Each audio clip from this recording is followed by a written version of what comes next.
ஹல்லேலூயா.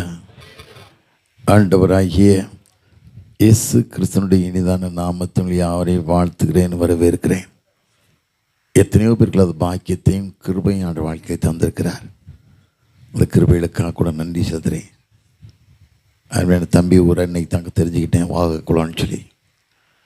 நான் சில பேர் ஊரை விட்டு வெளியே ஏறி பக்கத்து ஊரில் குடியேறணும்னு சொன்னார். பார்த்தீங்களா, கொலகார போய் ஊர். வெளியூர்லேருந்து ஒருத்தவங்க தண்ணி பிடிக்க வந்தான், கத்திரி வச்சு அவன் கழுத்தையே வெட்டிட்டான். நிறைய மக்கள் ஒழிஞ்சிருந்தாங்க ஊரை விட்டு. அது மாத்திரமில்லை, எங்கள் ஊர் பேர் சொன்னார், பரங்குண்டாவரம். பரன்னா இறைவன், இறைவன் குறையாத இடம் சொல்லுவாங்க. பரங்குண்டாவரம்னா குறையாதுன்னு சொல்லுவாங்க. என் மகளை ஒரு ஒருத்தன் கட்டி கொடுத்துருக்கேன். வாக குளத்தையும் என் மகள் என்னுடைய ரெண்டாவது மகள். அந்த ஊருக்கு போனதே இல்லை. மகளுக்கு ஊர் வாகக்குளம், அவருடைய கணவருக்கு ஊர். அவரும் அங்கே பிறக்கலை, சென்னையில் பிறந்தவர் தான். அந்த ஊரில் பிரம்மாண்டமான ஒரு ஆலயம் கட்டப்பட்டிருக்கு. ரோட்டு மேலே 125 அடி உயரத்தில் கோபுரம். ஒரு அருமையான ஆலயம் கட்டு எங்கள் குடும்பத்தின் சார்பாக கட்டப்பட்டிருக்குது. ரொம்ப அதான் பெருமையாக இருக்குது. அவர் என்ன நோக்கத்துக்கு என்ன அழைச்சாரோ, நான் இங்கே இருந்தேன். அவர் திடீர்னு ஒரு நாள் ஃபோன் பண்ணார். ஃபோன் பண்ணி, நீங்கள் திருச்சிக்கு வரீங்களாமே? ஆமாம், எங்கள் ஊருக்கு வரலாமான்னு கேட்டார்.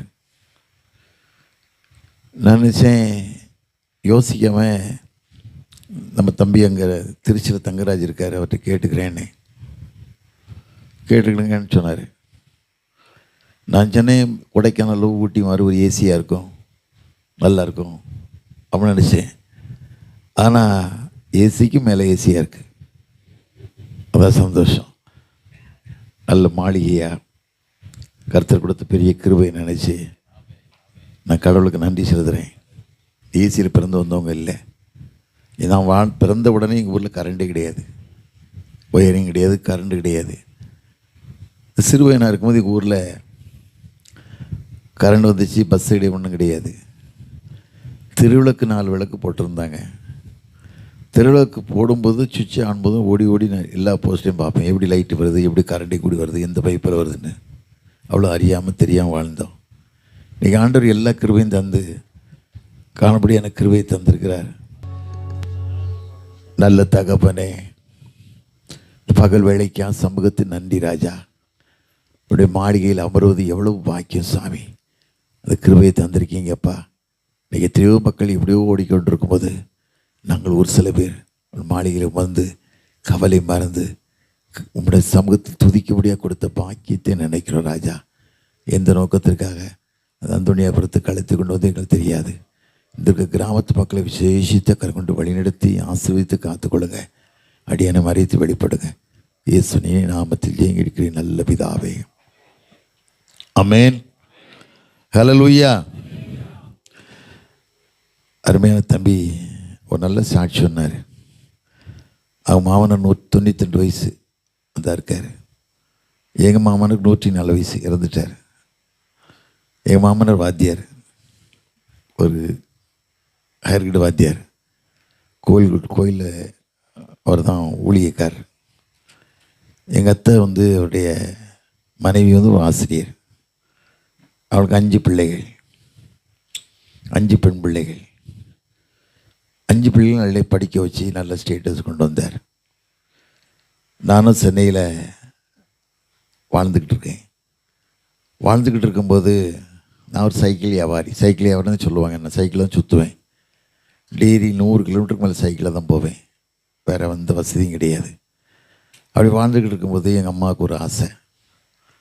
பெத்தேல் வீட்டில் போய், லாபான் வீட்டில் போய் ரெபேக்காள் மகன் ஈசாக்கு பொண்ணு பார்த்தாங்கல்ல, அது மாதிரி எங்கள் அம்மாவுக்கு தான் அண்ணன் வீட்டில் திருமணம் பண்ணணும் ஒரு ஆசை. என் மாமா முடியான்ட்டார். ஏன் முடியாதுன்ட்டார்? ஒரே வார்த்தையில் 5 பிள்ளைகளும் முத்து போல் வளர்த்து நல்ல லெவலில் வச்சுருக்கேன், இது கடைசி பிள்ளை, அவள் வாழ்க்கையை நான் பார்க்கணும், பள்ளத்தில் ஒன்று தள்ள முடியாதுன்னு ஒரே வார்த்தை அடித்து சொல்லிட்டார். எங்கள் அம்மா அழுதாங்க. எங்கள் அப்பா சத்தம் போட்டார், ரொம்ப சத்தம் போட்டார். எங்கள் அம்மா ரொம்ப அழுதாங்க. என் மாமா சொன்னார், 2 மாடை வேணால் தந்துடுறேன், 2 பனைமரத்தை தரேன் வச்சுக்கோ, பொண்ணு மட்டும் கேட்காதுன்னாரு. அவங்களுக்கு தாங்க முடியாத வேதனை, தாங்க முடியாத கஷ்டம். என் அம்மா சொன்னாங்க, அண்ணாச்சி உங்கள் மகளை நான் கண்கலங்க பார்த்துக்குவேன் அண்ணாச்சி, தயவுசெய்து என் மகளை என் மகனுக்கு தாங்கன்னு கேட்டார். முடியாதுன்ட்டார், ஒரே வார்த்தை முடியாதுன்ட்டார். கடைசியில் அவங்களுக்கு அந்த இடத்த விட்டு வர்றதுக்கு மனசே இல்லை. என்னடா பண்ணுறது, என்ன பண்ணுறது என்ன பண்ணுறது யோசிச்சுக்கிட்டே இருக்காங்க. எனக்கு ரொம்ப வருத்தம், பெண்ணுக்காக மனுஷன் போவானா? யோசேப்பு பெண்ணுக்காக வாழ்ந்தான், யாக்கோபு பெண்ணுக்காக ஆடு மேய்ச்சான். யாக்கோபு பெண்ணு ஆடு மேய்ச்சான்ல. ஆனால் எதுக்கு ஆடு மேய்ச்சான்னா, ராகேலுக்காக ஆடு மேய்ச்சான். அழகை நம்பி போனான், ஏமாந்துட்டான். கடைசியில் மாமன் என்ன பண்ணால் லேயாளை கட்டி கொடுத்து விட்டான். விடிய காலம் தான் பார்க்க, நான் நினச்ச பொண்டாட்டி இல்லை. உடனே அவன் போய் சண்டை போடுறான். சண்டை போட்டு ஏமாற்றிட்டேன்னு சொல்கிறான். ஐயா சொன்னால் ஒரு வார்த்தை சொன்னார் பற்றியில், வினவு தச்சா வினை தான் வரும். ஏன்னா அவங்க அண்ணனை ஏமாத்தினான்ல, ஏசா ஏமாத்தினான்ல, தகப்பான வேஷம் போட்டு போய் ஏமாத்தினான்ல, நான் தான் மகன் ஏசான்னு சொல்லி ஏமாத்தினான்ல, அந்த பலனும் ஒன்று வச்சான். ஆனால் அவனுக்கு விட்டாப்படி அந்த பெண்ணை கட்டிடணும்னு ஒரு ஆசைப்பட்டான். மாமன் போய் சண்டை போட்டேன். என் மாமன் சொன்னான், எங்கள் ஊர் வழக்கம் அது இல்லைடா பாவி, மூத்தவாக இருக்கும்போது இளவில் கட்டி கொடுக்க பழக்கம் இல்லை, இவளையும் நீ கட்டிக்கோ, அண்ணன் 7 வருஷம் ஆடுமை. அது இப்போ 14 வருஷம் ஆடு மேய்ச்சான். நானும் மாமனார் வீட்டில் ஆடு மேய்ச்சிருக்கேன். எதுக்கு மேய்ச்சிருக்கேன்? படிக்கிறதுக்காக. நான் படிக்கக்கூடிய காலங்களில் ரொம்ப கஷ்டம், ஃபீஸ் கட்ட முடியாது, ஒன்றும் கிடைக்காது, எதுவுமே யாரும் காசு தர வழி இல்லை. ஏப்ரல் மேல் போய் ஆடு மேய்ச்சா ஜூன் மாதம் எங்கள் மாமனார் ஃபீஸ் தருவார். அப்போ மாமனார் இல்லை, ஃபீஸுக்கு பணம் தருவார், அவ்வளோதான். அப்படி தான் நான் ஆடு மேய்ச்சேன். ஆனால் எங்கள் அப்பா போட்ட சண்டையில் ரொம்ப கஷ்டம். எங்கள் அம்மா கதறி கதறி அழுகுறாங்க அந்த பெண்ணுக்காக. எங்கள் வீட்டம்மா ஒரு டீச்சர், ஹையர் கிரேடு டீச்சரு, 1ஆம் கிளாஸ் சின்ன பிள்ளைகளுக்கு டீச்சர். அழகாக இருப்பான், நல்லா அழகாக. முடியலாம் சரோஜி சொல்லுவாங்கள்ல, அந்த முடி சொல்ல முடி இருக்கும். நான் ஒரு வார்த்தை போய் அந்த வழியாக போய் ஜன்னல் நேரம் கூப்பிட்டேன், என்னன்னா என்னை கட்டியா கட்டிக்க மாட்டியா, அங்கே சண்டை போடுறாங்க, நீ என்ன சொல்கிறேன்னா, எங்கள் அப்பா என்ன முடிவாதான்ட்டா. சரி நீ எனக்கு வேண்டாம் போ, பின்னால் நாட்டில் வந்துட்டு. ஆனால் எங்கள் அப்பா அழுகை பாதி மனைவிக்கு தாங்க முடியல. தாங்க முடியாமல் என் மாமனாட்டை கூப்பிட்டு, அப்பா நான் கட்டிக்கிறேன்ப்பா அத்தை மகனே, பரவாயில்ல. அவர் சொல்கிறாரு, உன் தலை நீயே மண்டு போட்டுக்கிறியான்னு சொன்னார். அவள் பதிலே சொல்லலை. மீண்டும் கடைசி வழியில் என் மாமனார் ஒரு பல்ஸு பார்த்தார். என் வீட்டுக்காரிட்ட சொன்னார், அவன் வெறும் பல் காட்டியுமா, எல்லா பக்கம் பல் காட்டுவான், 4 பொம்பளையோடு பழகுவான், ஒரு தேவையானார். எப்படியோ கலைச்சி விட்டுலாங்கிறதுக்கு தான். அவள் பரவாயில்லப்பா நான் அட்ஜஸ்ட் பண்ணிக்கிறேன்னு சொல்லிட்டா.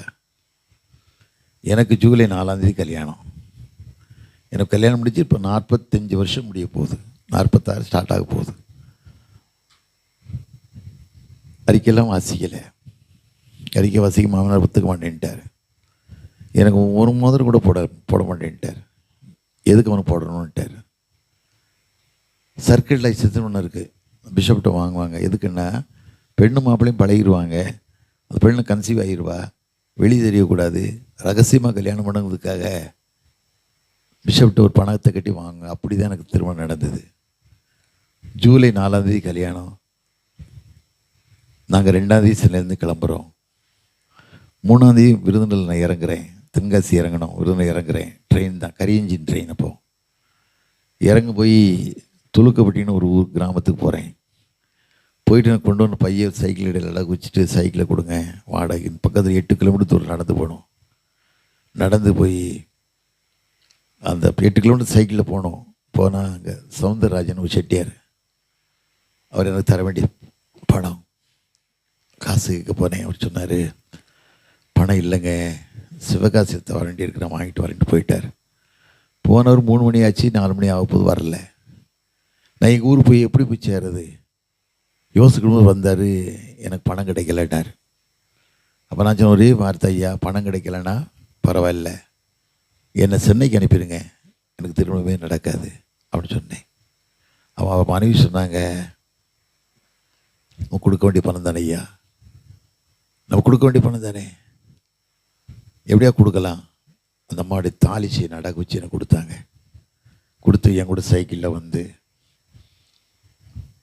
அந்த ராம்கோ சிமெண்ட் கம்பெனி பக்கத்தில் துளுக்கப்பட்டி அங்கே வந்து லாரி ஏற்றி விட்டார். அப்போ பஸ்ஸு ரொம்ப வசதி கிடையாது. லாரியில் ஏறி சாத்தூர் போயிட்டு, சாத்தூர் வந்து கோயில்பட்டி போயிட்டு பஸ்ஸில் போயிட்டு, கோயில்பட்டு சங்கரன் கோயில் போயிட்டு எங்கள் ஊருக்கு வர நைட்டு 11 மணி ஆயிட்டு. எப்படியோ போய் சேர்ந்துட்டேன். இதுக்கடையில் அங்கே பெரிய கலாட்டா. என்ன கலாட்டா? மாப்பிள்ளை எஸ்கேப். இப்படியே கலந்து பொண்ணுக்கு மாப்பிள்ளை யார் அப்படி கேள்வி ஓடிக்கிட்டு இருக்குது. எனக்குலாம் ரொம்ப வேதனை.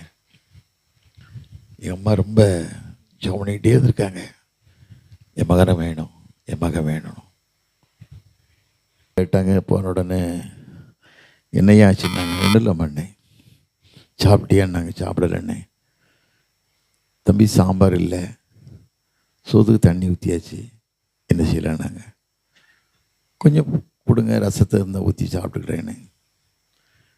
சாப்பிட்ட உடனே எம்மா கேட்டாங்க, நீ எங்கே படுக்க போகிறேன்னு கேட்டாங்க. எங்களுக்கு வீடெல்லாம் ஒன்றும் கிடையாதுங்க, நான் பார்த்துக்கிறேம்மான்னு சொல்லிட்டேன். சர்ச்சுக்கு போயிறேன்ட்டேன். இந்த சர்ச்சில் நான் எப்பவும் கிடப்பேன். கடைசியில் பெருக்க கூட்ட துடைக்க சர்ச்சிலே படுத்திருப்பேன். சாமியில் மாதிரி படுத்திருப்பார். ஆண்டு கூடுவார்ல, சாமியிலேன்னு கூடுவார். ஏச்சி ஓடுவான் ஏலி தாத்தாட்ட. அங்கே 98 வயசு தாத்தா நிறைஞ்சி படுத்து கிடத்துப்பார். என்ன கூப்பிட்டீங்களேங்க, நான் ஒன்று கூடுறப்ப படுத்துக்கிடாப்பார்.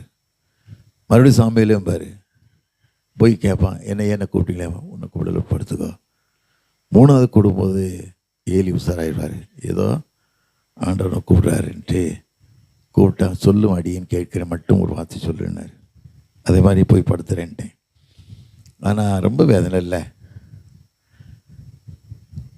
படுத்திருக்கும்போது பயங்கரமான கிரியை எனக்கிட்ட. ஆண்ட கேட்க, ஆண்டவரே என் வாழ்க்கையின் முடிவு என்ன? ஒரு பெண்ணுக்காக யாக்கோ வாடு மேய்ச்சான், ஊத்தரில் சவிச்சான். ஒரு பெண்ணுக்காக இத்தனை கஷ்டப்பட்டோம். எங்கள் அப்பா அம்முடைய ஆசையை நிறைவேற்றணுங்கிறதுக்காக இப்படி சித்தம் என்ன கேட்கும்போது ஆண்டு கொடுத்த வார்த்தை யோவான் 14:18, நான் உன்னை திக்கற்றானாய் விடேன், உன்னிடத்தில் வருவேன் அப்படி சொன்னார். அந்த நம்பிக்கை தான் கல்யாணம் பண்ணோம். என் மாமாக்குன்னு 4 பிள்ளைகள் இறந்து போயிட்டாங்க. என் மனைவி ஒருத்தி தான் இருக்கா. அது மாதிரி என் கூட சகலப்பாடியில் ஒருத்தர் இறந்துட்டார், ஒருத்தர் நல்லா இருக்கார். ஒருத்தர் 2 பேர் இறந்துட்டாங்க. ஒருத்தர் நல்லா இருக்கார், ஒருத்தர் பிளட் கேன்சரில் கஷ்டப்பட்டுக்கிட்டு இருக்கார். என் மாமனை 104 வயசு என்கிட்ட இருக்கும்போது என் மனைவி தான் ஒரு குழந்தை போல் பார்த்தா. அடிக்கடி விட்டு கேட்பேன், மகளை பள்ளத்தில் தள்ளிட்டியா மாமான்னு கேட்பேன். பதில் சொல்ல முடியாதுல்ல. ஆனால் கடவுளுடைய தீர்மானம் வேற இல்லை, அவனுடைய திட்டம் வேற இல்லை. ஆண்டு இன்னும் நோக்கத்தை வச்சு நோக்கம் நிறைவேறும். அது மாதிரி ஆண்டு உயர்த்தினது மாத்திரமல்ல, எல்லா பிள்ளையோட அவங்க பிள்ளைகளோட வரசுலாம் நான் தான் பார்க்க கிருபை தந்தார். ஏன்னா ஈசாக்கு பொண்ணு பார்க்க இவன் போகிறான், எலியேசர் போவான். எலியேசர் லாபான் வீட்டில் போய் சொல்லுவான், வேதத்தில் வாசிக்கும் இல்லை, ஆதியாகமம் 24:35 வாசிக்கும் போது, என் எஜமான் செல்வ சீமானாக இருப்பான், சாட்சி கொடுப்பான், செல்வ சீமானாக இருப்பான். என் மகா சென்னைக்கு வந்தா. நாங்கள் ஏப்ரல் 24 யூகே போகிறோம். ஃப்ரான்ஸு, யூகே, நிறைய நாடுகளுக்கு போகிறோம். நம்ம திடீர்னு ஒரு ஃப்ளைட் டிக்கெட்டை கேன்சல் பண்ணால், பஸ் டிக்கெட்டை கேன்சல் பண்ணால், என்ன மாதிரி காசுல என்ன? எங்கள் அப்பா சாதாரண ஆளா? எங்கள் அப்பா சாதாரண ஆளா? எங்கள் அப்பா ஆண்டர் இப்படி வச்சுருக்கா தெரியுமா? செல்வ சீமானம் வச்சுருக்காருப்பா. அது மாதிரி கடவுள் கொடுத்த கிருபை. நீ அவரை தேடும்போது, அவர் முன்ன வச்சு வாடும்போது, வேதத்தில் வாசிக்கும் சங்கீதம் 16:8 எடுத்து வாசி பார்த்தீங்கன்னா, கர்த்தரை இவளுக்கு முன்பாக வைத்திருக்கிறேன், அவர் வலது வாசி இருக்கிறபடியால் நான் அசைக்கப்பட முடியலை. ஒரு அசைக்க முடியாத வாழ்க்கை என்று கொடுத்தார். கொடுத்தது மாத்திரமல்ல, இன்றைக்கு சாட்சியாய் மகிமையாக விளங்க செய்து உன்னை ஆசாரிகளும் ஆக்கினேன், ராஜாக்களும் ஆசனைன்னு சொன்னார்ல. நினச்சி பாருங்களேன். மகனாக தெரிந்து கொண்டீ. கடவுளுக்கு முன்பாக நீ மகிமைப்படும் போது, உன்னை தாழ்த்தும் போது கர்த்தர் இப்பவும் நம்மளை உயர்த்தக்கூடிய தெய்வமாக இருக்கார். உலகத்தை யாரும் வழி நடத்த முடியாது. புருஷனோ பணமோ தாயோ தகப்பனோ யாரும் நடத்த முடியாது. கர்த்தர் தான் நடத்த முடியும்.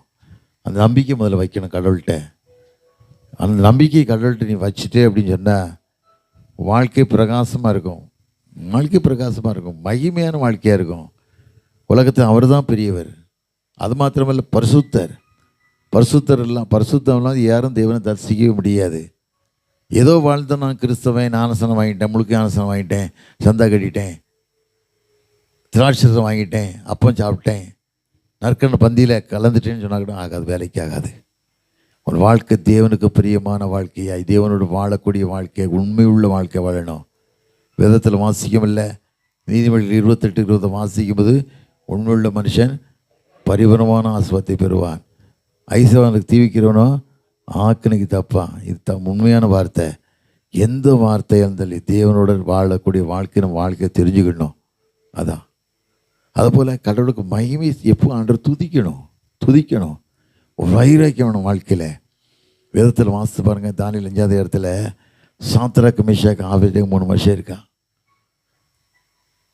அந்த நாட்டு ராஜா என்ன பண்ணுறான், தூரம் அங்கே சமவெளியில் 60 முழ உயரத்தில் 6 அடி அகலத்தில் ஒரு சிலையை பண்ணுறான். சிலையை பண்ணி இதைத்தான் வணங்கன்னு சொல்கிறான். எல்லாரும் என்ன சொல்கிறான், கெட்டிக்காரன் முழக்கமாக அடிக்கும்போது எல்லோரும் தாழ விழுந்து சிலையை வணங்கன்னு சொன்னான். பெரிய ஆர்டர் போட்டான். வணங்கலை அப்படின்னு சொன்னால் எரியில் அக்னி சூளையில் இங்கே போடப்படுவீங்கன்னு சொன்னான். 3 மனுஷன் தேவ மனுஷன் இருந்தாங்க, அடிமையாக போன மனுஷன். அந்த நாட்டில் அடிமையாக வாழ்ந்துக்கிட்டு இருக்காங்க. சாத்ராக் மேஷாக் ஆபேத்நேகோ வாழ்ந்துக்கிட்டு இருக்காங்க. அவங்க பயப்படவே இல்லை. எல்லாரும் வணங்கலை. எல்லா ஊருக்கும் கோல் மாட்டி விடுறவன் நிறைய பேர் இருப்பான்ல ஊரில், என்ன துண்டு ஊட்டி விடுற நிறைய இருப்பான்ல. அது கோஷ்டி போய் சொல்லி, ஐயா நிறுத்தின சிலையை எல்லாரும் வணங்கினாங்க, அடிமையாக உணவே வந்திருக்கான் பார்த்தியா, அவனுக்கு திமிரு, உன் வார்த்தை கீழ்ப்படியலை. நாங்கள் ராஜா கோபம் அப்படியான்னு கேட்கான். ஆமாம், ஒரு 3 பேர் கூட்டிகிட்டு போகிறாங்க. ராஜா கேட்கான், சாத்ராக் மேஷாக் ஆபேத்நேகோவா, நீங்கள் நான் நிறுத்தி சிலையை வணங்கலையா? வணங்கலைன்னு சொல்கிறாங்க. நான் உன்னை எரியில் அக்கிச்சுளையில் போடணும்னு சொன்னேனே. ஆமாம். நீ வணங்கலையான்னு கேட்டான். கட்டிக்காரன் முழங்கும்போது திரும்ப வணங்குவியான்னு கேட்டான். முடியாதுன்ட்டான். ஒரே வார்த்தை சொன்னான், என் தேவனை விடுவிக்காமல் போனாலும் நிறுத்தின சிலையை நான் வணங்க முடியாதுடான்ட்டான். ஒரே வார்த்தை. சூளை 7 பங்கு சூடாக்குனான். 7 பங்கு பயங்கரமான நெருப்பு சூடு 7 பங்கு ஆக்குறான். ஆக்கி தன் இராணுவத்தில் மிலிட்டரியில் யார் திறமை உள்ளவங்களோ அவங்கள வச்சு 3 பேரையும் கட்டினான். கட்டி சூழலில் ஒன்று போடலான்னு சொல்லி தூக்கிட்டு போகிறான்.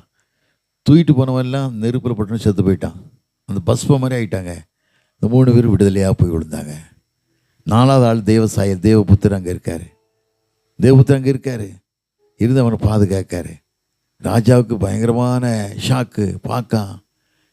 அவன் உடனே தான் மந்திரிமார்கிட்ட கேட்கான், எத்தனை பேரோட கட்டி போட்டிங்கன்னு கேட்கான். 3 பேர். 4வது யாருன்னு கேட்கான். 4 யாருன்னு கேட்கும்போது தான் அவன் தான் சொல்கிறான். உடனே சொல்கிறான், உன்னதமான தேவனுடைய தாசரே வெளியே வாங்க. அவன் என்ன சொன்னால், நாங்கள் ராஜாவுக்கு பயப்பட மாட்டோம், என் தேவனுக்கு மாத்திரம்தான் பயப்படுவோம். இன்றைக்கி அப்படிப்பட்ட வாழ்க்கை வாழக்கூடிய மக்கள் இருக்காங்களா? இன்றைக்கி அப்படி வாழ்க்கை வாழக்கூடிய மக்கள் இருக்குன்னு கிறிஸ்தவ நிறைய பேர் இருக்கான். கல்யாணம் 10:30 போட்டிருக்கோம். திங்கக்கிழமை அன்னைக்கு எம்மகண்டம்மா, ஐயரே 5 நிமிஷம் கழித்து தாலி கட்டுங்கம்மா. கிறிஸ்தவன் தான். அன்றைக்கி திண்டுக்கல் ஒரு கல்யாணத்துக்கு போயிருந்தேன். ரோட்டில் கல்யாணம், ஒரு அம்மா நடத்துகிறாங்க. கரெக்டாக 10:30 மணிக்கு எமகண்டத்தில் தாலி கட்ட சொல்கிறாங்க. அவன் சொல்கிறேன், எனக்கு எமகண்டத்தில் என் புருஷன் கழுத்தை தாலி கட்டினார், எனக்கு 7 பிள்ளைகள் இருக்குது, 7 பிள்ளைகள் இல்லாமல் 100 வண்டி வச்சுருக்கேன், லாரி வச்சுருக்கேன், என்னடா படிச்சேன்னு கேட்கான். இன்றைக்கி நிறைய பேர் அதாவது என்ன செய்யணும் தெற்க சொல்லும் வடக்க சொல்லும், பூனை குறுக்க போனால் போகிறதில்ல, கழுதை வந்தால் போகணும்னு நினைக்கிது. இப்படி நினைக்க மனுஷன் தூலத்திலே வாழ்ந்துக்கிட்ட, ஏமாற்றி வாழ்ந்துக்கிட்டு இருக்காத. ஏமாறுற இருக்க வரைக்கும் ஏமாத்துறதுக்கு கொண்டாடுறது தானே. கர்த்தர் மேல் பாரத்தை வை. ஆண்டவர் மேலே ஆண்டவர் நினச்சி வாழு. அவரை இல்லாமல் வேறு கண்மையே இல்லை, வேறு ரட்சிப்பும் இல்லை. அவர் தான் உன்னை பார்க்கார்ல, அவர் பார்த்து வழி நடத்துகிறார்ல, நீ என்ன செய்யணும் உனக்கு தேவையான ஆலோசனை சொல்கிறார்ல. அந்த ஆண்டவருக்கு கீழ்ப்படிஞ்சு வாழு. கீழ்ப்படிஞ்சு வாழும்போது வாழ்க்கையில் நான் உன்ட்டு விலகுவதும் இல்லை, உன்னை கைவிடுவதும் இல்லை. மோச இருந்த போல நான் உன்னோடு கூட இருப்பேன் அப்படின்னு யோசுவா ஆண்டவர் வாக்கு கொடுத்தார்ல. நான் அடிக்கடி கேட்பேன், ஆண்டவர்கிட்ட கேட்பேன். எத்தனையோ போராட்டம், எத்தனையோ கஷ்டம் வரும். ஆனால் ஆண்டவர் எனக்கு கொடுத்த வார்த்தை என்ன தெரியுமா? நீதிமொழிகள் 23:18 வாசித்து பார்த்தீங்கன்னா, நிச்சயமாக ஒழிவு உண்டு, நம்பிக்கை வீண் போகாது. அது மாத்திரமல்ல, யோசுவாவுக்கு வார்த்தை ஆண்டு வாக்கு கொடுத்தார் தெரியுமா? யோசுவா 1:5 வாசிக்கும் போது, பூமியில் உயிரோடு இருக்கிற நாளெல்லாம் உன் முன்னால் ஒருத்தர் எதிர்த்து நிற்க முடியாது வாக்கு கொடுத்தாரு. அப்படிப்பட்ட கிருபை ஆண்டு தருவார். நீ கடவுளை நம்பும்போது, கடவுளை தேடும்போது, கடவுளுக்கு முதலிடம் வைத்து நீ வாழும்போது ஒரு நாள் ஒன்று கைவிடவே மாட்டார்.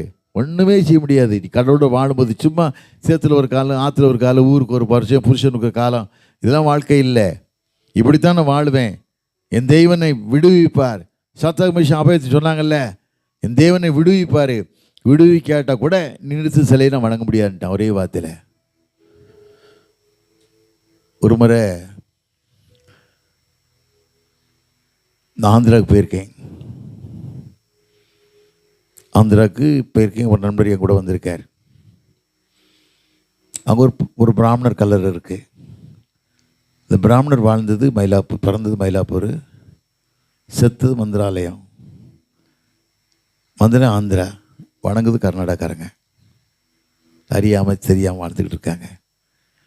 அங்கே போனால் எல்லாம் கழட்டிட்டு தான் வெளியே உள்ளே போனோம், உள்ளே போகக்கூடாது. அவன் டக்குன்னு கேட்டேன், எனக்கு சட்டையை கழட்டு, பனியனை கழட்டுனா எதுக்குன்னு கேட்டேன். உள்ளே போகிறதுக்காக. முடியாது, நான் லேடிஸில் கழட்டாக வராங்க, அப்படி தானே போகிறாங்க, அவங்களுக்கு சட்டம் நமக்கு ஒரு சட்டமா? முடியாதுன்ட்டேன். அவன் எங்கள் கூட வந்து சொன்னார், ஐயா நீ வரவே வேண்டாம், நீ வெளியே இருந்துக்கன்னாங்க. ஏன்னா அறியாமல் போகிறாங்க, தெரியாமல் போகிறாங்க, நல்ல மக்கள். அதான் ஆண்டு சொன்னார், வலது கைக்கும் இடது கைக்கும் வித்தியாசம் தெரியாத 120,000 மனசாகப்படாமல் ஆண்டு நினைவுபட கண்ணீர் விட்டு அழுதார்ல. இன்னைக்கு இந்திய தேசம் 147 ஜனங்க வாழ்ந்துக்கிட்டு இருக்காங்க. தெய்வமெல்லாம் தெய்வம்னு சொல்லி ஏமாந்து வாழ்ந்துக்கிட்டு இருக்காங்களே. இவளுக்கு ரட்சகருத்தர் உண்டு என்பதை அறிந்து பறைசாற்றக்கூடிய மக்கள் இன்னைக்கு வேணும். ஆண்டு சொல்கிறாரு, யாரை நான் அனுப்புவேன், யாரின் காரியமாய் போவான். வேதத்தில் வாசிக்கும் இல்லை, ஏசாயா 6:7 வாசிக்கும் போது அப்படிப்பட்ட வாஞ்சை வேணும். நீ வாழ்க்கையில் எவ்வளோ நாள் இருந்தாலும் சரி, அவர் தான் ரட்சிக்க முடியும். சரீரத்துக்கு நோய் அவர் தான் விடுதலை கொடுக்க முடியும். இன்றைக்கி நிறைய பேர் cancer, lungs failure, heart attack, எத்தனையோ பிரச்சனை வருது. ஆனால் ஆண்டவனுக்கு விடுதலை தருவார். அந்த நம்பிக்கையில் வாழு. எசேக்கியா ராஜா கடவுளுக்கு பிரியமான மனுஷனாக இருந்தான். தாவீதுக்கு பிறகு எசேக்கியா ராஜா தான் உண்மையாக வாழ்ந்தான். சாலமனோடு வாழலை, எசேக்கியா ராஜா வாழ்ந்தான். அவனுக்கு குழந்தை இல்லை. ஆனால் ஆண்டவர் ஒரு வார்த்தை கொடுத்தார்ல, தாவீதுக்கு என்ன வார்த்தை? உனக்கு விளக்க கட்டளைன்னு சொல்லி கொடுத்தாரு. பொய் சொல்ல மனிதன் அல்ல, மனமாற மனபுத்திரம் அல்ல, சொல்லியும் செய்யாது இருப்பார். ஆண்டவர் என்னத்தை சொன்னாரோ அதை நிறைவேற்றுவார். என்ன சொன்னாதை நிறைவேற்றுவார். அந்த வார்த்தையை நிறைவேற்றுவார்ல. திடீர்னு எசேக்கியா ராஜா கேன்சர். தீர்க்கதரிசி ஏசாயா அனுப்புகிறாரு. ஏசாயா அனுப்பி, என் மகனுக்கு கேன்சரு, அதாவது நோய் வந்துட்டு, வீட்டுக்காரியத்தை ஒழுங்குபடுத்த சொல்லு, செத்து போவான் அப்படின்னு சொல்கிறார். இந்த வார்த்தை தீர்க்கதரிசி ஏசாயா சொல்கிறான். சொன்ன உடனே எசேக்கியா ராஜா கதறி அழுறான்னா, ஒருவேளை குழந்தை இல்லை, மனைவியை எப்படி விட்டுட்டு போகிறோமோ அது பல காரியம் நினச்சி அழுறான். அழுதுட்டு ஆண்டுகிட்ட கேட்கான், பொருத்தனை பண்ணுறான். ஆண்டு சொல்கிறாரு, வேதத்தில் வாசிக்கும் 2 ராஜாக்கள் 20:3 வாசிக்கும் போது, 25 வாசிக்கும் போது, உன் விண்ணப்பத்தை கண்டேன், உன் கண்ணீரை கேட்டேன், உன் 15 வருஷம் உனக்கு கூட்டி கொடுப்பேன்டானார். 15 வருஷம் கூட்டி கொடுப்பாரு. ஏசாயா வெளியே போகலை, வாசல்கிட்டே போகலை. ஆண்டவர் திரும்ப அழைச்சிட்டார்ல. என் மகன்ட்டு போய் சொல்லினார்ல, உடனே போய் சொன்னார்ல. அதில் வந்து சந்தீதம் மனசே அவனோட மகன் வந்த எசேக்கியா ராஜா காலத்தில் மனசுக்கு ஒரு மகன் ஆண்டவர் கொடுத்தார்ல. இன்றைக்கு ஆண்டவர் கண்ணீரை பார்க்க நிறைய பேர் பாருங்கள், குழந்தை இல்லாமல் கஷ்டப்படுற காட்சியை பார்க்கணும். ரொம்ப வேறு எத்தனையோ மந்திரங்களை பண்ணுறாங்க, இன்னமோ சில காரியம் செய்கிறாங்க. அந்நாள் அழுத அல்ல.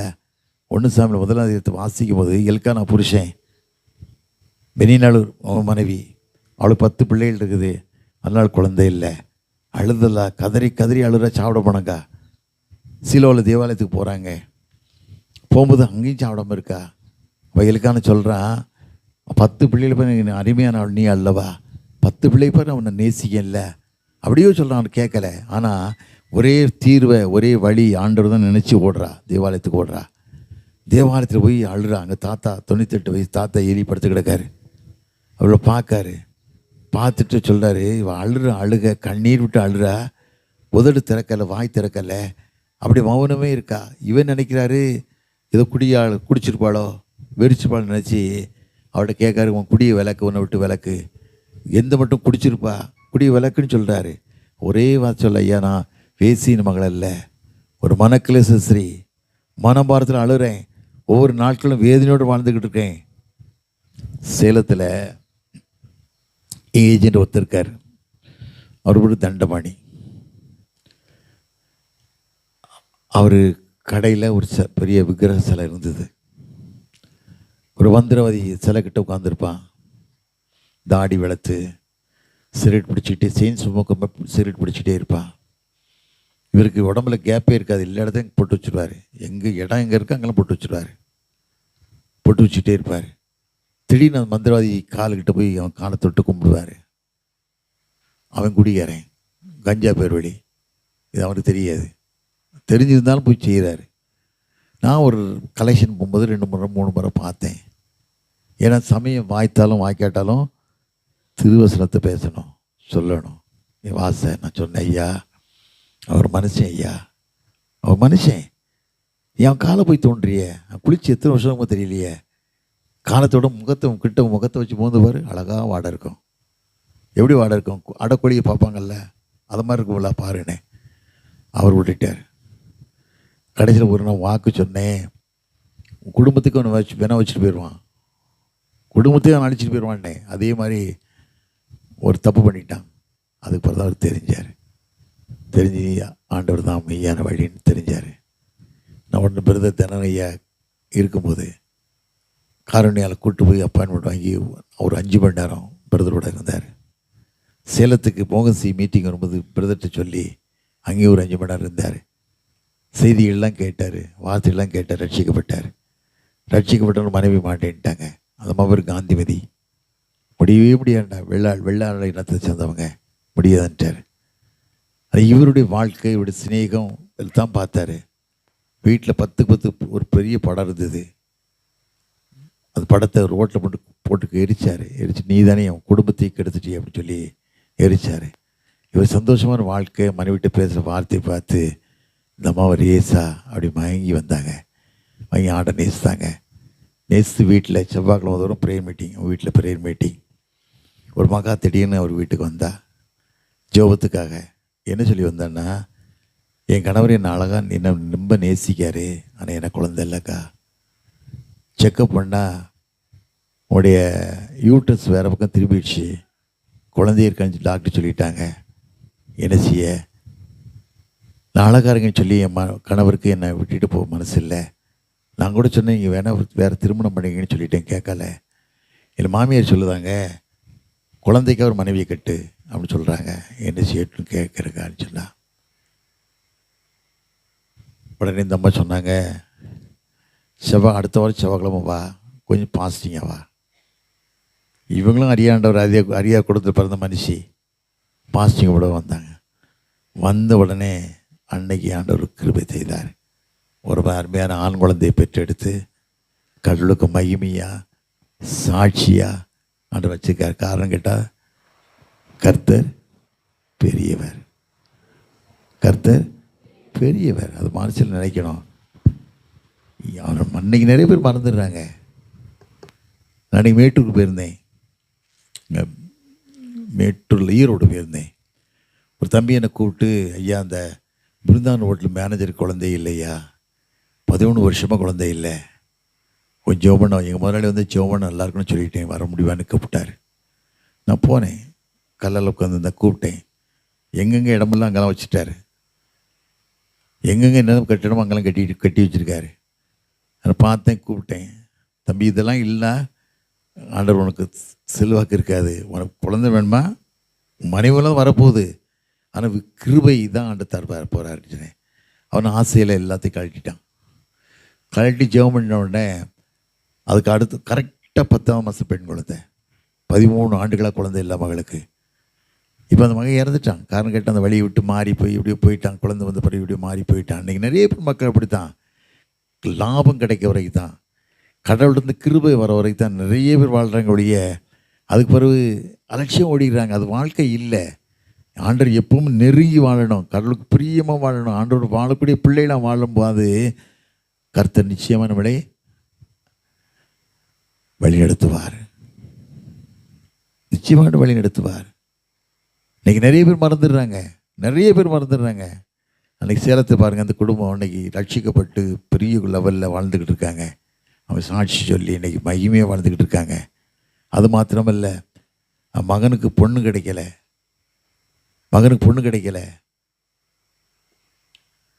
அவன் கிறிஸ்தவ பொண்ணே கிடைக்கல. கடைசியில் அந்த பையன் இன்ஜினியரிங் காலேஜில் படித்த பையன், ஆனால் கடவுள்கிட்ட வாழ்ந்த பையன். திடீர்னு ஒரு பெண்ணை காட்டினாங்க. பெண்ணை காட்டி இந்த பையனை கட்டிக்கிறேன்ட்டான். பார்த்தா அந்த பிள்ளைங்க கிறிஸ்தவ ரகசியமாக கிறிஸ்தவளாக இருந்திருக்கா. சேலத்தில் நடந்தது. திருமணத்துக்கு நான் போகலை, ஒரு கோயிலில் நடத்துனாங்க, போகலை. மண்டபத்துக்கு போனேன். மண்டபத்துக்கு போனோன்னே அவர்கிட்ட கூப்பிட்டு கேட்டேன், ஐயா ஸ்பீக்கர் கொஞ்சம் ரெடி பண்ண முடியுமான்னு கேட்டேன். எதுக்குன்னு கேட்டார். கொஞ்சம் பேசணும், ஸ்பீக்கர் வேணும், மைக்கு வேணும், எல்லாம் வேணும்னு சொல்லிட்டேன். எல்லாம் ரெடி பண்ணிட்டாங்க. போயிட்டேன். எல்லாமே அழகாக நல்லா கரை வேஷ்டி கட்டி அதை கட்டி ஃபுல்லாக அடித்து உட்காந்துருக்காங்க. நிறையா நல்ல சூரிய வெளிச்சத்தில் மேலே படுற மாதிரி அழகாக இருக்காங்க. அது பிரதிபலிக்க மாதிரி. நான் சில காரியங்களை பற்றி பேசினேன். ஆண்டவரை பற்றி, ஆபிரகாம் எப்படி வாழ்ந்தா, ஆபிரகாமுடைய தகப்பன தேராகு அவள் எப்படி வாழ்ந்தா, அவள் என்ன தொழில் செய்தான், விக்கிரத்தை செய்து வியாபாரம் பண்ணிக்கிட்டு இருந்தான். ஆபிரகாம் மகனாக இருந்தான். மகனாக இருக்கும்போது தகப்பன் செய்து விக்கிரத்தை எடுத்து விளையாடி உடைச்சிருக்கான், என்னமோ சில பாடியிருக்கான், தகப்பன் அடி வாங்கியிருக்கான். அப்படிப்பட்ட மனுஷன் ஆண்டவர் அழைச்சார்ல. வேதத்தில் வாசிக்கும்போது அதிகம் 12 வாசிக்கும்போது, தேசத்தையும் இனத்தை விட்டு நான் உனக்கு காட்டும் தேசத்துக்கு வா, நான் உன்னை ஆஸ்வதிப்பேன். ஆஸ்வதி மாத்திரமல்ல, உன்னை உன் பேரை பெருமைப்படுத்தணும்னு சொன்னால, ஆண்டதையே பெருமைப்படுத்த முடியும்னு சொல்லி ஒரு 45 நிமிஷம் ஆண்டரை பற்றி பேசிட்டு வந்துட்டு சாப்பிட போயிட்டேன். வேண்டாம் இப்படி போட்டவங்க நிறைய பேர் என்கிட்ட வந்தாங்க. ஐயா என்ன ப்ளஸ் பண்ணியா, ஐயா என்ன ப்ளஸ் பண்ணுன்னாங்க. என்ன ஐயான்னு கேட்டேன். ப்ளஸ் பண்ணி என்ன சொன்னேன், இவரை தவிர வேறு தெய்வமே இல்லை.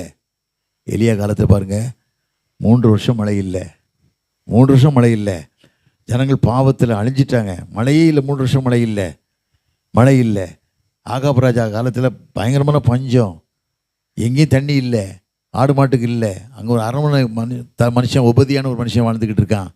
அவனே ஆகாபராஜா கூட்டிகிட்டு எங்கேயாவது புல்வெளியை பார்த்து தேடி போகும்போது தீர்க்கதரிசி எலியா வழியில் மாட்டினோட உபதியாக தீர்க்கதரிசின்னு சொல்லி அவன் காலில் விழுந்து என் தகப்பனை எலியா தானேன்னு கேட்காமா ஒரு ராஜாவை கூப்பிடுறானா, இன்னைக்கு நான் பேச போகிறேன், ஆண்டவர் பேச போகிறாருன்னா அவன் வரமாட்டான். எதுக்குன்னா, ஒருவேளை தேவன்மை மறைச்சிட்டாருன்னா, நீ இல்லைன்னு சொல்லி அவன் சத்தியம் வாங்கிக்கிட்டான். அவனை கண்டுபிடிச்சா அப்படின்னா என்னை கொண்டுடுவான் ஐயாங்க. நீ திடீர்னு ஆண்டவர் உன்னை கொண்டு போய் வரேங்க, இல்லை நீங்கள் வெளிப்படுத்துவேங்க. வெளிப்படுத்தி எலியா என்ன சொன்னான்னு பார்த்தீங்களா, பாகால் தீர்க்கது 450 பேர், யோசபேல் பந்தியில் சாப்பிட 400 பேர், எல்லாத்தையும் கூப்பிட்றான்னா. கூப்பிட்டு என்ன சொன்னான், வேதத்தில் வாசிக்கம் இல்லை, 1 ராஜாக்கள் 18 வாசிக்கும் போது, கர்த்தர் தெய்வமானா கர்த்தரை வணங்கு, பாகால் தெய்வமானா பாகாலை வணங்கு. 2 மனுஷா ஏன்டா குந்தி நடக்கின்னு கேட்டான். அவருக்கு ஒரு காட்சி வச்சு பலியிடுறான். அக்னி வந்து பட்சிக்குது, அவங்க தெய்வத்தை வரவே முடியலை. எலியா கிண்டல் பண்ணுறான், கேலி பண்ணுறான். என்ன பண்ணுறான், அவனை எழுப்பு. அவங்களாம் ரத்தமே தம் மேலே வடிய முடியாக கீறிக்கிட்டாங்க, என்னெல்லாமோ பண்ணுறாங்க, எலும்பு வழி இல்லை. அவன் சொன்னான், தூங்கியிருப்பான், வெளியூர் போயிருப்பான், பெரிய அவலாக இருப்பான், நிறைய தூங்கும், எழுப்புடாங்க, முடியாதுன்ட்டான். எங்கே வர முடியும், ஜீவன் இருந்தால் வர முடியும். ஆனால் ஆண்டவர்கிட்ட கேட்டான். ஆண்டவர்கிட்ட கேட்டுன்னா ஆண்டவர் பாருங்கள் பதில் கொடுத்தார் பாருங்கள். எல்லாரும் கர்த்தரே தெய்வம்னு சொல்லி அப்படியே விழுந்தாங்க. ஒருத்தரையும் விடலை. என்ன நினச்சா அதை செஞ்சான். செய்து முடித்தது மாத்திரமில்லை, தீர்க்கதரிசனம் அந்த வாழ்க்கையை பாருங்கள். இன்றைக்கி அப்படி ஆட்களை மட்டும் இல்லை. நம்ம வாழ்க்கையில் எப்படி பணம் சம்பாதிக்கணும், எந்த பாஸ்டராக இருந்தாலும் சரி, எந்த ஊழியக்காக இருந்தாலும் சரி, துட்டு தான் பாடுறாங்களே ஒழிய, ஒரு வல்லமையான ஊழியத்துக்கு வரணும், ஒரு வைராக்கியம் வேணும், ஒரு தாகம் வேணும், ஒரு பாரம் வேணுங்கிற எண்ணங்கள் நிறைய வாழ்க்கையில் இல்லை. இந்த பாரத்துக்கு ஒப்பு கொடுக்கணும், தேவனுக்கு பிரியமான மக்களாக வாழணும். இதுதான் ஒன்று, வேறு ஒன்றுமே இல்லை. நீ கடவுளுக்கு பிரியமாக வாழ்ந்தால் பிள்ளைகள் நல்லா இருப்பாங்க. வேதத்தில் வாசிக்கம் இல்லை, சங்கீதம் 128 வாசிக்கும்போது, கர்த்தருக்கு பயந்து வழிநடக்கணும் பாக்கியவான், உன் கைகளின் பிரயாசத்தை சாப்பிடுவாய், உனக்கு பாக்கியம் நன்மை உண்டாயிருக்கும். மனைவி வீட்டில் கணிதம் திராட்சை செடியை போலும், பிள்ளைகள் பந்திச்சிறு ஒலிமர கன்றுகளைப் போலும் இருப்பார்கள். கர்த்தருக்கு பயப்படுற மனுஷன் இவ்விதமாய் ஆஸ்வதிக்கப்படுவான். கர்த்தர் சீயோனில் உன்னை ஆஸ்வதிப்பார். ஜீவனுள்ள நாளெல்லாம் எருசலேமின் வாழ்வினை காண்பாய். நீ பிள்ளைகளையும் எருசலேமின் சமாதானத்தையும் காண்பான்னு விதத்தில் வாசிக்கும் இல்லை. அந்த சமாதானத்துக்கு போகணும். நீ கற்பனைப்பான வாழ்க்கையை வாழணும், தேவனுக்கு பிரியமான வாழ்க்கை.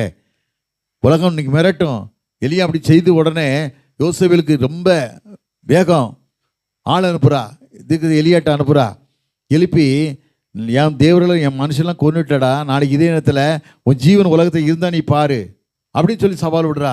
இவன் மனுஷன் தானே, கலங்கிடுறான். வேதத்தில் வாசிக்கும்போது 1 ராஜ்யத்தில் 19 நாளில் வாசித்து பாருங்க. ஆண்டவரை கேட்கான், ஆண்டவரே என் ஆவியை என் பிதாவை எடுத்துக்கொள்ளும், என் பிதாக்களை பார்க்கணும், நல்லவன் நல்லன்னு கதறி எழுதுறான். கதறி எழுதும்போது ஆண்டு சொல்கிறாரு, பாகாலுக்கு முன்பாக முழங்கால் படிக்கிறத 7000 பேர் மீதி வச்சேன்னாரு. இன்றைக்கி ஒருவேளை நீ கஷ்டம் வரலாம், போட்டி வரலாம், வேதனை வரலாம், ஆனால் பாகாலுக்கு முன்பாக முழங்கால் படிக்கிடாத 7000 பேரை. அழிஞ்சு வர உலகம், எப்போ சாவு ஒரு மனுஷன் சொல்ல முடியாதுல்ல.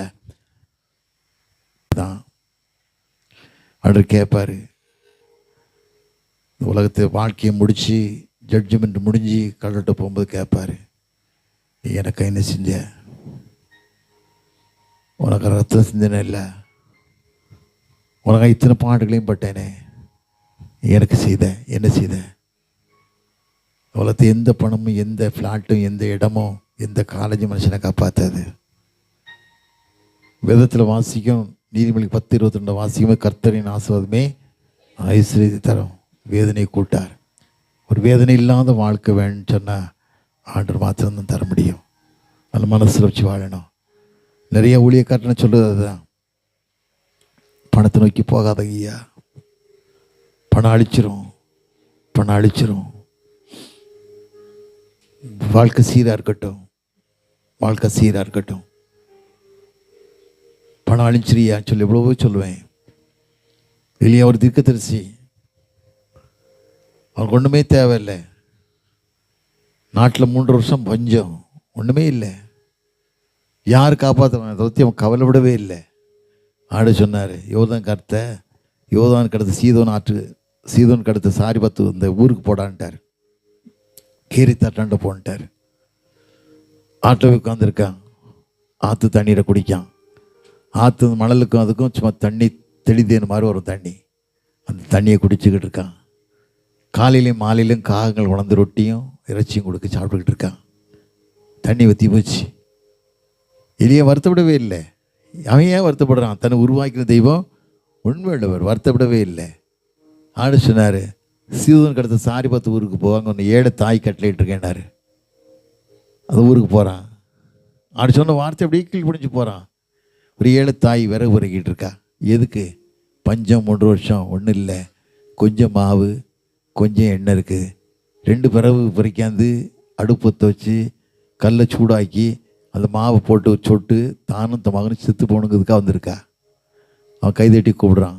கைதட்டி கூப்பிட்ட உடனே வர்றா, தண்ணி கொண்டு வாங்க குடிக்கிறதுக்கு போகிறா. போகும்போது சொல்கிறான், ஒரு சின்ன அடையை கொண்டு வாங்க. இப்போ சொல்கிறா, ஐயா நான் தரமாட்டேன்னு சொல்லலை, ஐயா நான் தரமாட்டேன்னு சொல்லலை. காரணம், 7 கண்ணீர் ஆண்டு பார்க்கார்ல. எவ்வளோ பணக்காரன் கண்ணீர் ஆண்டு பார்க்கல, 7 அழும்போது ஆண்டு கண்ணீர் ஆண்டு பார்ப்பார். எனக்கு யாரும் இல்லையேன்னு நினச்சி நீ அழும்போது வேதனை பார்க்க தெய்வம் ஒருத்தர் இயேசு மட்டும்தான் தான். அவ சொல்கிறா, ஐயா கொஞ்சம் மாவு இருக்குது, கொஞ்சம் எண்ணெய் இருக்குது, 2 பிறகு பிறக்கி 2 அடை சுட்டு ஒரு அடை சுட்டு நானே மகனும் சாப்பிட்டு செத்து போகலான்னு நினைக்கிறேன் ஐயா அப்படின்னு சொல்கிறா. அவன் ஒரே வார்த்தை சொல்கிறான், அடை சுடும்போது முதல் அடை என்கிட்ட கொண்டு வந்து தந்துரு. தேசத்தில் ஆண்டர் மழையை கட்டளை நாள் வரைக்கும் அப்பவும் குறையாது, மாவும் குறையாது, எண்ணெயும் குறையாதுன்ட்டான் ஒரே வார்த்தையில். அந்தபடி போனா வேதத்தில் வாசிக்கும்போது லூக்கா 21:4 வாசித்து பார்த்தீங்கன்னா எல்லாரும் காணிக்கப்படுவாங்க. ஒரு 7 தாய் வருவாட்ட இருந்து 2 காசையும் போட்டுருவா. பாடு சொல்லுவாங்க, மற்றவங்கெல்லாம் பரிபூர்ணத்திலிருந்து போட்டாங்க, என்னெல்லாமும் செய்தாங்க. இந்த 7 தாய் பாருங்க, அவளிடம் தனக்கு உண்டாந்த எல்லாவற்றையும் போட்டு விட்டாள் அப்படின்னு சொல்லி ஆண்டு சாட்சி கொடுக்கார்ல. அதை நீ போடுற காணிக்கையோ எதுனாலே மனப்பூர்வமாக கடவுளுக்காக செய்த அப்படின்னு சொன்னால் உன்னை உருவாக்கினவர் மறந்து போகவே மாட்டார், உன்னை கைவிடவே மாட்டார், உன்னை விலகி போக மாட்டார். பாருங்கள், அந்த தாய் சொன்ன ஆண்டவர் வார்த்தை சொன்னபடி 3 வருஷம் கழித்து மழை பெய்யுது. அது வரைக்கும் அந்த மாவை தான் சுடி சாப்பிட்டா. என்னையும் குறையாது. நீ கடவுளை முன் வச்சு நீ வாழ்வேன்னு சொன்னால் அப்பவும் தண்ணீரும் குறையவே குறையாது. என் கூட நாங்கள் சாப்பிட வரும்போது இன்னைக்கு கூட காலையில் 3 பேர் தான் தம்பி சாப்பாடு சொன்னான். அஜய் சூப்பர் பையன். தம்பி என்கிட்ட திடீர்னு 7-8 பேர் பரவாயில்ல ஐயான்ட்டான். பிற போய் சொன்னேன், 12 பேர் வரேன், பரவாயில்ல ஐயான்ட்டான். பகிர்ந்து சாப்பிட்டா பசி ஏறும், ஒத்தலி சாப்பிட்டா வயிறு தான் பெருக்கும், ஒன்பேதி ஆகும்ல. இதுதான் வாழ்க்கை. இப்படிப்பட்ட வாழ்க்கைக்கு நம்ம ஒப்பு கொடுக்கணும். தேவனுக்கு மகிமை செலுத்தக்கூடிய வாழ்க்கையாக வாழணும், கடவுளை ஸ்பர்சிக்கக்கூடிய வாழ்க்கையாக வாழணும். ஒரு உண்மையான வாழ்க்கையை அவள் ஆண்டவர் விருப்பம். நல்லா ஒரு ரொம்ப கஷ்டப்பட்டு வாழ்ந்த மனுஷன், சாப்பாடுக்கு இல்லை வாழ்ந்த மனுஷன், ஆண்டவர் எப்படி ஓய்த்துக்கார் பார்த்தீங்களா? நினச்சே பார்க்க முடியாது. நான் இங்கே ஒரு கிராமத்தில் இன்றைக்கி நினைக்கூட காரணம் நினச்சேன். கிராமத்தில் படிக்காத கிராமத்தில் பிறந்து வாழ்ந்து வசதியில்லா பெற்றோட்டத்தை பிறந்து வாழ்ந்து பாருங்கள். இந்த ஹீபர் காலேஜுக்கு போகிறேன். அந்த பிரின்சிபாலை நான் அவ்வளோ அழகாக வரவேற்று எனக்கு காஃபி கொடுத்து லிஃப்ட்டில் வந்து எனக்கு கீழே இறக்கி விட்டுட்டு போகிறாங்க. நான் நினச்சி பார்த்தேன், ராஜாக்களும் ஆசான் ஆயிட்டன்ல. காரணம் கேட்டாங்க, வாழ்க்கை கடவுளுக்கு பிரியமான வாழ்க்கையாக இருக்கணும். அவருடைய வழி கர்த்தருக்கு பிரியமாக இருந்தால், வேதத்தில் வாசிக்கம் இல்லை, நீதிமொழிகள் 16 எடுத்து வாசித்து பார்த்தீங்கன்னா ஒரு வழி கர்த்தருக்கு பிரியமாக இருந்தால் சத்துருக்களும் இணங்குபடி செய்யும் வேதத்தில் வாசிக்கிறோம். அப்படி வழிக்கு நம்மளை ஒப்பு கொடுக்கணும். கடவுளுக்கு சாட்சியாக வாழணும். மகிமையை செலுத்தக்கூடிய வாழ்க்கையை வாழும்போது ஒரு நாள் ஆண்டவர் கைவிடவே மாட்டார். அப்படியோட மக்களுக்கு வாழணும். நமக்காக ஆண்டு சிலுவைக்கு ஒப்பு கொடுத்தார்ல, அதை காட்சியை நினச்சி பார்க்கணும். நினச்சி பார்த்து வாழ்ந்து பாருங்கள். உங்களுக்கு ஒரு நாள் ஒரு பிரச்சனையே வராது. உன் வீட்டில் நோயா கஷ்டமா ஆண்டவர் பாரு. அவர் நோக்கி பார்த்த முகங்கள் பிரகாசமான வேதத்தில் வாசிக்கணும். சங்கீதம் 34:5 வாசிக்கும் போது அவர் நோக்கி பார்த்த முகங்கள் பிரகாசமடைந்து வெட்கப்பட்டு போனதில்லை. ஆண்டு நோக்கி பாரு. அவன் நோக்கி பார்த்து வாழ்ந்து பாரு. வீட்டுக்கு சோம் இல்லையா, புருஷனுக்கு சோம் இல்லையா, யாரை எந்த பாஸ்டையும் கூப்பிடாத. நீ முழங்கால் போடு, அவர்கிட்ட போய் முழங்கால் போடு. தண்ணி எடு, கொஞ்சம் தண்ணி எடு. யோர்தான் நதியில் 7 தடவை நாகமான் விழும்போதும் குஷ்டரோகம் மாறி போச்சு இல்லை, சிலுவை போடு. ஆண்டவர் ரத்தமாக பாய்க்கிற சாமி, என் வீடு புருஷனுக்கு விடுதலை வேணும், நீங்கள் தான் விடுதலை தர முடியும்.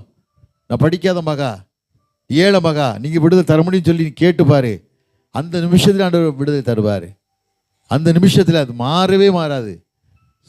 அவர் பொய் சொல்ல மனிதனே இல்லை, மனவார மனுபுத்தனும் அல்ல. சொல்லியும் செய்யாது இருப்பாரோ நிச்சயமாய் செய்வார். தலையில் தாழ்ச்சி அவனுமா எல்லாரும் பசி நேரம் இல்லை. எங்களோட ஐயரம்மா 2 அம்மா இருக்காங்க, ஐயா இருக்கார், தூளியக்கார தம்பியெல்லாம் இருக்காங்க. என்ன நினைப்பாங்க, அந்த ஆள் காட்டுக்குள்ள உணர்ந்து வச்சுட்டு எங்களையும் அவனும் செத்து போகாமல் எங்களையும் சாகடிச்சுட்டு இருக்கான்னு நினைப்பாங்கல்ல. அதனால் அவர்கிட்ட கேட்கலாமா, கர்த்தரமை ஆஸ்வதிக்க காத்து கொண்டு இருக்கிறார். எல்லாரும் எழும்புங்க. எழும்பி ஒரு நிமிஷம் எவ்வளோ நேரம் உட்காந்துட்டீங்க, ஆண்டவர் கேளுங்க. ஆண்டவரே கரம் கூட இருக்கட்டும் ஐயா, எங்களுக்காக நீ ஒப்பு கொடுத்தீரே சாமி. அந்த காட்சியை நினைக்கிறோம் அப்பா, உமக்கென்று வாழ கிருபை தாங்கன்னு கேட்கலாமா? கர்த்தர் நம்மை ஆசீர்வதிக்க காத்து கொண்டிருக்கிறார். ஆபிரகாமுக்கு சொன்ன தெய்வம் பொய் சொல்ல மனிதன் அல்ல, மனமாற மனுபுத்திரம் அல்ல. சொல்லியும் செய்யாதிருப்பாரோ நிச்சயமாய் செய்வார். அப்படி கேட்கலாமா? ஆண்டவரே கரம் கூட இருக்கட்டும் ராஜான்னு கேட்கலாமா? இலத்திகமாக நேசிக்கிற நல்ல ஆண்டவரே, இந்த பிள்ளை காலையிலேருந்து உங்கள் சமூகத்தை காத்திருக்காங்கப்பா. நீ அறிந்திருக்கிற சாமி, பிள்ளை கண்ணீரை பார்த்து அறிந்து விடுதலை கொடுத்து அனுப்புங்க. கிராமமே ஏற்றுக்கொள்ள வேண்டுமாப்பா. கர்த்தரே தெய்வம் என்று சொல்ல வேண்டுமாப்பா. இப்படி கிருபை தாங்க. அடையாள மறைத்து வெளிப்பட்ட பெரிய கிருபைக்கா நன்றி ராஜா. பாதுகாத்து கொள்ளுங்க. இயேசு நினை நாமத்தில் ஜெயங்க எடுக்கிறேன் நல்ல பிதாவே. ஆமென். God bless you. உட்காருங்கம்மா.